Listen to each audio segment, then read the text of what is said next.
On the bench, we have a Marshall JCM 800 lead series. It's a model 2204, which means it's a 50 watt. And this amp was built in 1987. It's quite a popular amp. A lot of people like this model. And as I understand it, this one has been sitting unused for about 15 years. And what they want me to do is check it out. See if everything works all right, and give a recommendation on what needs to be done, which is what I'm going to do.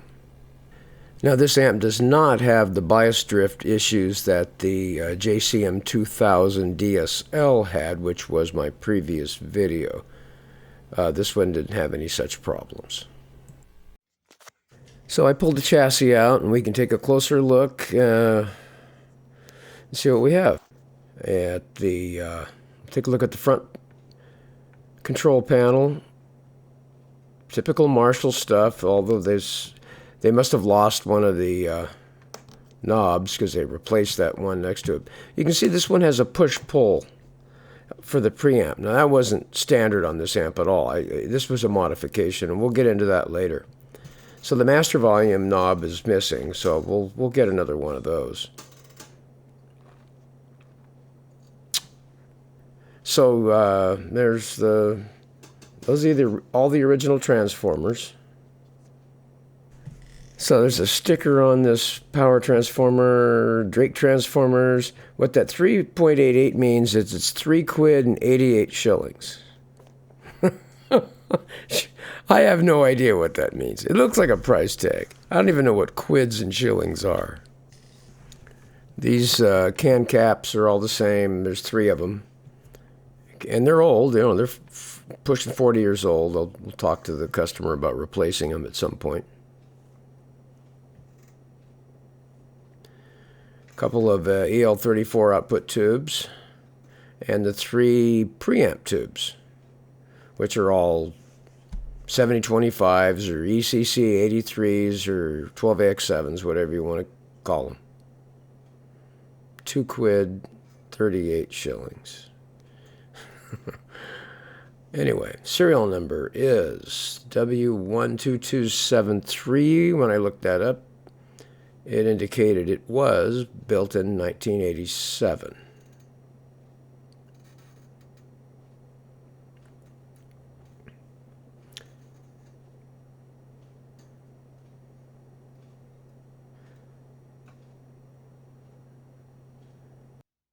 So there we have it.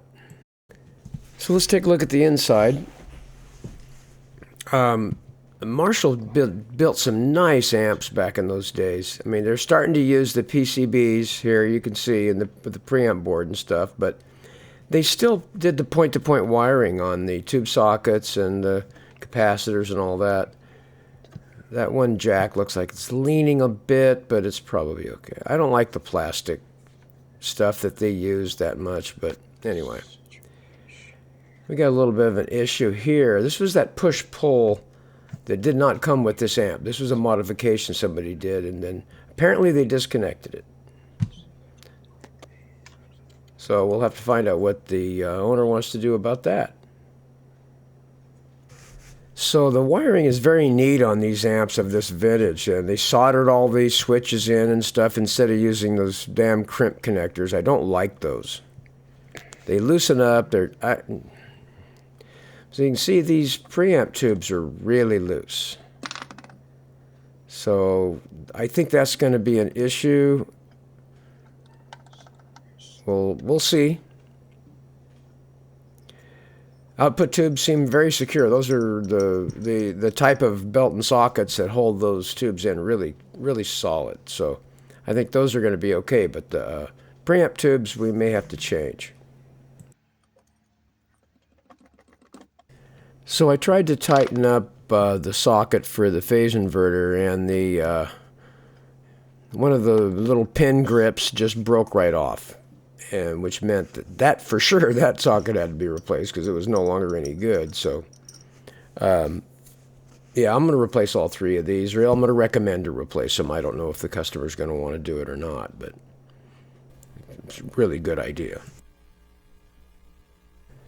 So I wrote up a little report on what I found, and of course I recommended changing out those sockets for the preamp tubes. And as an option, we could replace those filter caps, mainly just because of their age. I mean, they could work for a long time. This amp has been sitting forever, but those caps checked out fine. I checked ESR and value, and they're fine.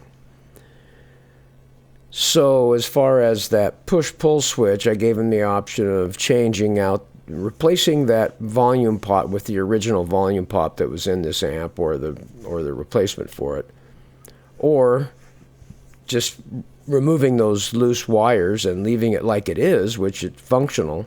The switch just doesn't do anything. Or I could go ahead and reconnect it. What that modification does is it adds a bypass capacitor to the cathode of V1A, which I think it's intended to add more gain, because that capacitor, that side of the triode does not have a bypass capacitor on the cathode. It's called a cold clipper.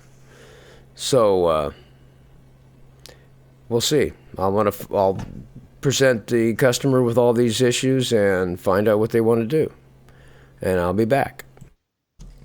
Okay, so the customer wants this restored to its original configuration. You can see I've already loosened up this board because we have to get to the back side of it.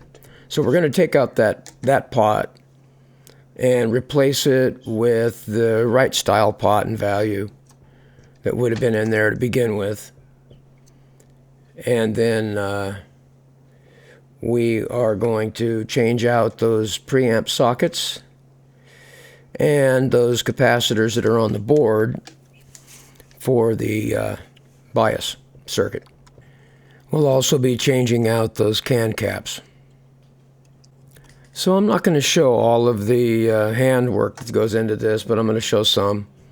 Let me get this pot out of here.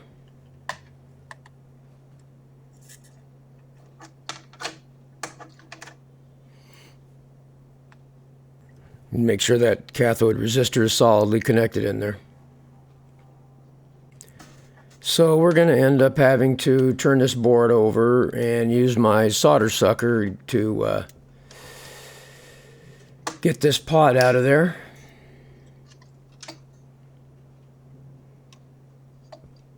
I think I mentioned to you before that solder sucker I picked up is pretty handy, especially for PC boards. Works really well. It's got a hole in the end, so the little nub of wire that usually sticks up on those PC boards just goes right in the hole, and you get good contact on the solder and pulls that solder right out of there.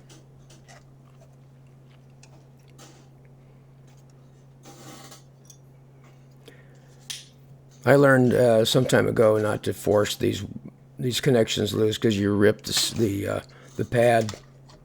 Just take your time.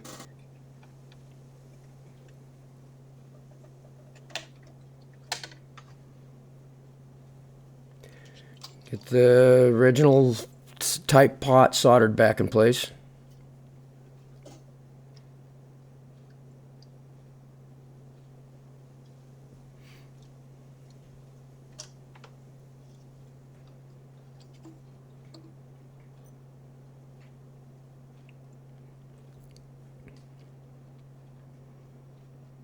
Yeah, that's enough of this. This is boring, so I'm going to skip ahead a bit. So we'll desolder those two little capacitors for the bias circuit. So the new capacitors are put in. Now we're just going to solder them in there and clip the excess wire.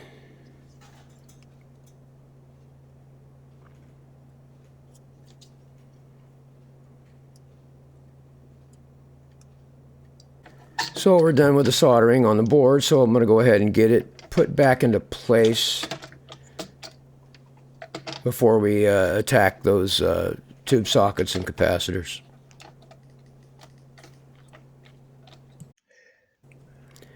So got the front put together, put the knobs back on there, and a new one is on there also. So now it's time to get those tube sockets out of there.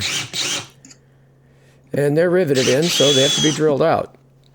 So working from this other side, because there's a nice dimple in the center, makes it easy to drill them out.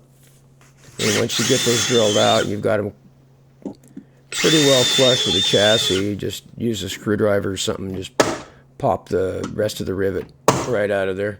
And just use those holes for your screws. We use 440, put some little star washers in there, some lock washers, and drilling those sockets out isn't that big a deal.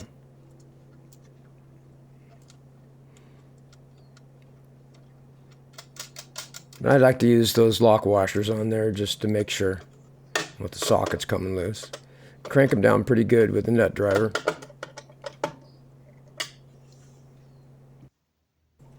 So anyway, I got the capacitors wired in, the new ones, as well as the tube sockets. And then once I got all that done, I start slowly. I put it on the current limiter, and I power it up without tubes in it. Then I add just the preamp tubes and then the output tubes and do a sound check.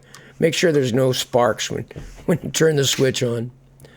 So once I made sure everything was going to work, I went ahead and set the bias. So this is just showing my setup here.